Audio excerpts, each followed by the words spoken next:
After avenging the murder of his family, a former soldier is broken out from prison and recruited by a shadowy government agency. Welcome back to Movies Explained. Today's film is an action thriller from 2022 titled Section 8. In Afghanistan, a drone flies over a little village, catching the attention of the people living there. They quickly prepare for a possible attack. Before long, a group of American soldiers shows up, but by then, the villagers have all hidden indoors. The soldiers continue searching, and when they spot a man who seems suspicious, holding a bomb, they surround him. They warn him to drop the bomb, or they'll shoot. At first, the man ignores the soldiers' warning, but when he realizes they're serious, he pulls out a gun. In response, the soldiers quickly shoot him a few times, killing him. Jake then tells Colonel Mason about the dead man and the bomb. He asks for permission to disarm it, but Mason says no. Jake disregards Mason's order and disarms the bomb successfully. Suddenly, another hidden bomb explodes, taking out most of the soldiers. Enemies emerge from the buildings and encircle the Americans, starting a fierce gunfight. American soldiers are getting hit left and right, leaving only Jake and Mason standing. Jake rushes to join his colonel and nearly gets shot by the enemy, but Mason protects him just in time before a helicopter arrives. 5 years later, Jake is adjusting to civilian life while managing his PTSD with medication. He works at Earl's Auto Shop, where he deals with demanding customers and puts in extra effort. When he finishes work, Jake goes home to be with his family. He maintains a cheerful demeanor for his son. But tensions rise when his wife brings up their unpaid bills in private. Despite this, Jake reassures her that he'll handle it, as he always does. When Jake tucks his son into bed, he shares a photo and a story about his old squad, mentioning how Mason was at the hospital when the baby was born. Jake feels sad about not having talked to Mason lately. When his son asks if he ever killed anyone, Jake avoids answering. The next day at work, Jake discovers a group of gangsters demanding money from Earl. When Jake tries to kick them out, the leader, Fresh, orders his men to attack him. However, Jake easily defeats them all with a wrench. Fresh makes him stop by showing his gun, and then he and his gang leave, promising a rematch in the future. Later, Jake talks to Earl, who admits he used to be in a gang, but left to create a better life. Earl assures Jake that he'll protect their neighborhood, easing Jake's worries about his family's safety. Feeling like he's still in a battle zone, Jake calls his family to check on them. His wife suggests he should have called the police instead of getting involved. In the evening, Jake returns home and sees Fresh in his car, hinting at revenge before driving off. Panicked, Jake rushes inside and finds his family dead, causing him to break down in tears. Moments later, the police arrive to ask questions, but Jake, overwhelmed, drives off in his truck. He drives around the city, searching for Fresh's car, his thoughts filled with happy memories of his family. Finally, he spots the car parked outside a club. With a gun in hand, Jake storms into the club and starts shooting at every gang member without pause. As he's about to shoot Fresh, the man explains that he didn't intend to harm Jake's family, but had no other option. However, Jake remains resolute, and he shoots Fresh anyway. 5 months pass, and Jake finds himself in prison for his actions. His PTSD worsens as he constantly replays the memory of Fresh killing his family. One day, Mason pays Jake a visit in prison, offering assistance to reopen the case. However, Jake declines, believing he deserves his punishment. He echoes what he told the judge. He sought revenge without regret and would do it again if given the chance. Jake then asks Mason not to return and instructs the guard to escort him back to his cell. That evening, Jake reflects on his time in the army and remembers how Mason retired after rescuing him. Later on, a stranger named Ramsey visits Jake, claiming to lead a private task force. Jake cuts him off and requests the guard to escort him away once again. Later that evening, Jake dreams about his family when suddenly, a group of masked men burst into his cell, sedate him, and take him away. When Jake regains consciousness, he realizes he's no longer in prison. He learns that Ramsey, his kidnapper, has been observing him for a while and admires his history. Ramsey represents an organization called Section 8, which operates outside the norms. He believes they can offer Jake a new sense of purpose. Ramsey adds that Jake's son would have wanted to see him as a hero, not a convict, which convinces Jake to join. In Washington, D.C., Ramsey introduces Jake to the team: Elias, Ajax, Brunner, and Mueller. He then shows him around what he calls the Bat Cave, explaining they have 8 operatives in Washington and 8 elsewhere worldwide. Their orders come from the State Department and the NSA, focusing on dealing with threats to national security. As Jake is new to the team, Mueller will accompany him on all missions until he gains more experience. Jake will also receive a bank account, an apartment, a vehicle, a backstory, and a new identity, because to the world, he is considered dead.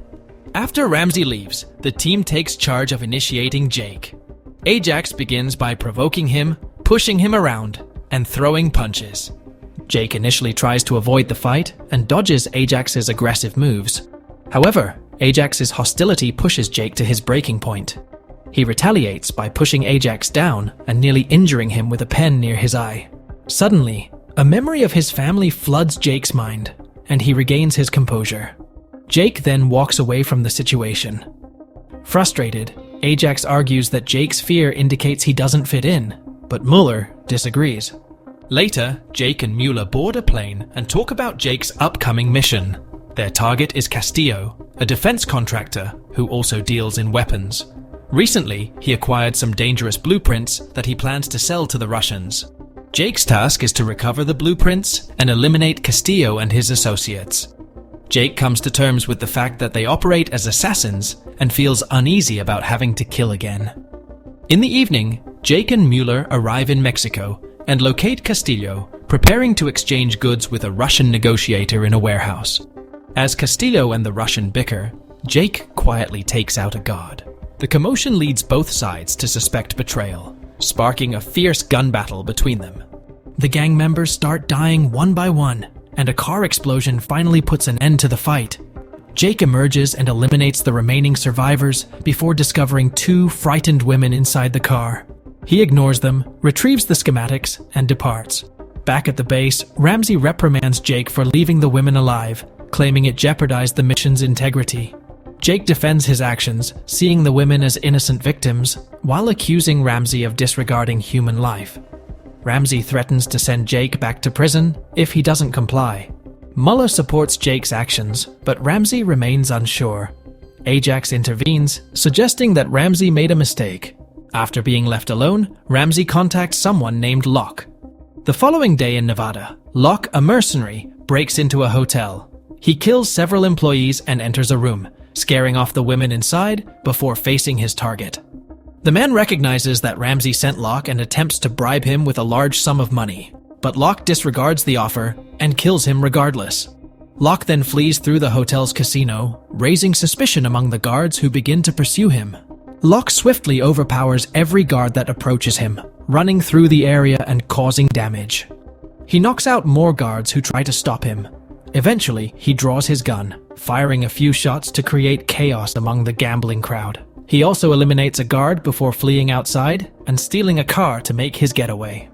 Meanwhile, Jake settles into his new home, surprised to find a frame displaying various pictures from his time in Afghanistan. This triggers a memory for Jake about a conversation he had with Mason. Jake blamed himself for Mason's injury, but Mason reassured him. Later, Jake is drinking at the pub when Mueller joins him. Jake tries to learn more about Ramsey from her, but Mueller is unaware of Ramsey's background. She shares that she used to be in the army and once punched a commanding officer who reprimanded her. Sometime later, Ramsey assigns them a new mission: retrieve sensitive digital information and eliminate Senator Graham, who is considered a traitor to the country. Graham has bribed numerous people to avoid consequences. Ramsey emphasizes the importance of being prepared for tight security, especially for Jake. A few hours later, the group arrives at Graham's event in California, posing as landscapers. Mueller infiltrates the venue to eliminate as many guards as possible. Eventually, security catches wind of the situation and rushes Graham into a van. Meanwhile, Mueller hacks into the senator's computer while Jake pursues Graham, firing shots but missing. Unable to catch up to the van, Jake takes a shortcut, jumping over a hill to block the road. A guard attempts to confront Jake, but Jake swiftly kills him. As Jake approaches Graham, who pleads for mercy, claiming he has a family, memories flood Jake's mind, leading him to spare Graham's life. However, the team arrives, and Ajax disregards Jake's hesitation, killing Graham. Back home, Jake wrestles with guilt, crying as he looks at pictures and drinks. Suddenly, he notices masked men running outside his window. He hides as they enter his home. The men search every room for Jake, but he slips out through the back door. The following day, Jake confides in Mason, sharing the entire ordeal.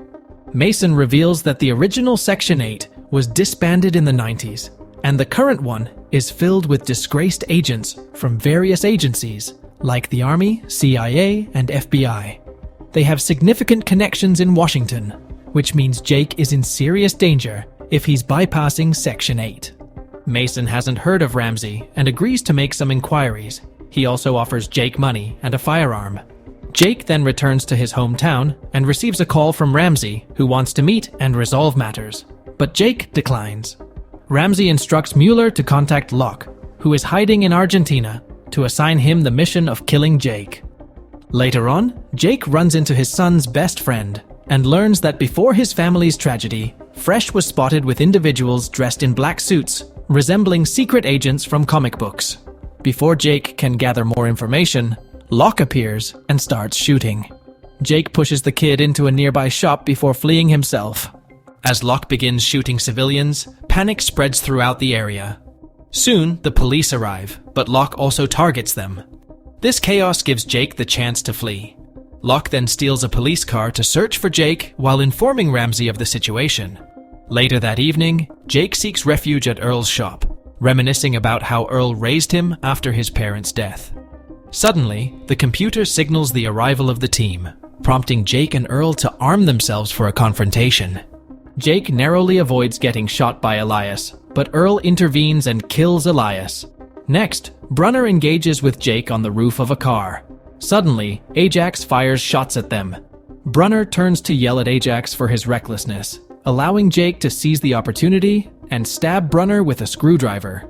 As Ajax shoots again, Jake uses Brunner's body as a shield, and when Ajax reloads, Jake grabs his gun to return fire, quickly running out of bullets.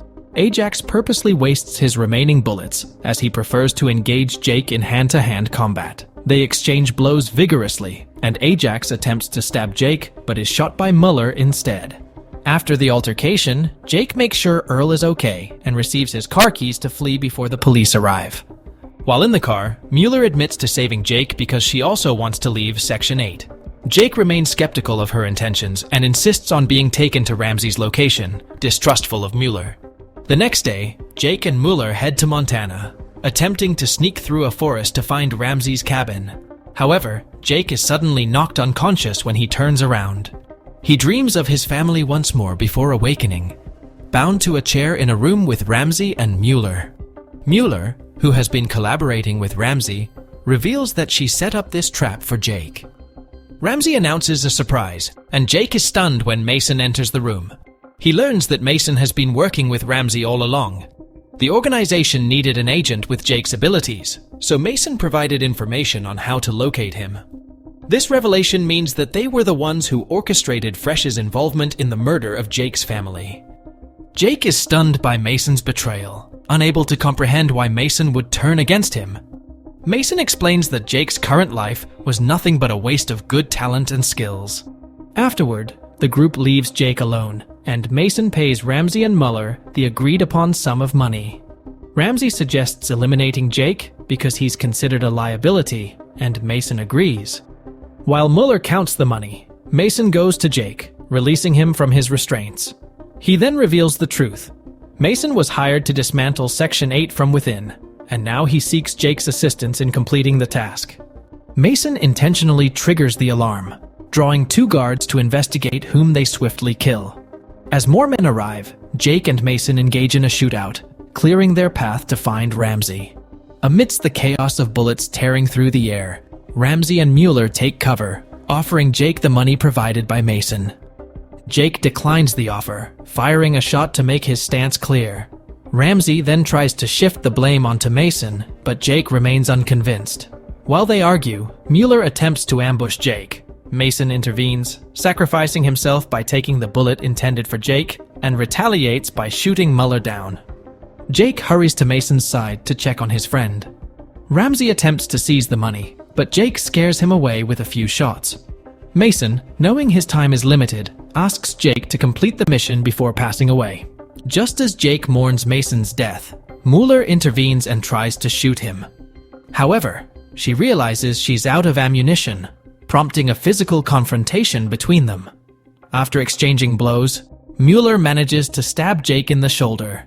Seizing the opportunity, Jake turns the tables on her, using her own momentum against her, and ultimately killing her.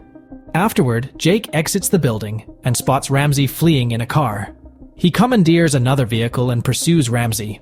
Both men engage in a wild shootout while driving, causing Ramsey to lose control and crash. Jake approaches the wreck, and when Ramsey taunts him for hesitating, Jake finally ends his life. Later that evening, the police take Jake to meet General Savoy, Mason's employer. Savoy extends an offer to Jake, a job and a fresh start if he agrees to join his team. However, Jake rejects the offer, stating that he has nothing worth fighting for. As a precaution, Savoy gives Jake his card anyway. Later, when Jake returns home, he finds Locke waiting for him, determined to complete his job as per his reputation. A hand-to-hand fight ensues, showcasing the impressive fighting skills of both men. They utilize objects and furniture in the room to attack each other. The confrontation escalates when they move to the kitchen and grab knives, continuing to exchange blows until Locke throws Jake onto the floor.